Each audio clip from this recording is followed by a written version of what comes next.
Dun sa huling performance naman ng mga batang ito, kinanta nila Die With A Smile.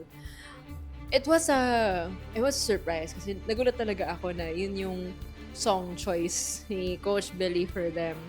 It was a challenging song kasi knowing si Bruno Mars himself, kapag kinanta niya yung mga kanta, parang ayaw niya magpakanta ng mga kanta niya.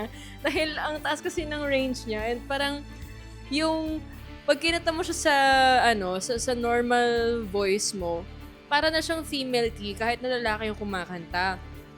At same with Lady Gaga din na 'pag si Lady Gaga din yung nagbigay nung song or pagka siya yung kumanta ng song, very, challenging din siya in such a way na, kailangan kailangan kasing maganda yung niya, yung placement and um yung may harmony din kasi yun yung Die With A Smile. So, ayun, it was a challenge, I think, for the kids as well.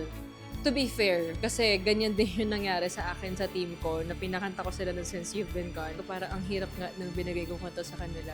And tinanong ko si Kuya Billy, sabi niya, medyo mahirap, ganyan din yung naging challenge para sa akin and para din sa mga bata. So, I think we have the same thing in common na gusto rin namin na ma-challenge yung mga kids kasi alam namin kung ano yung capability nila as an artist. So, nakakatuwa din kasi kahit na medyo challenging yung song, talaga na pull off talaga ng mga bata. This is the boys, boys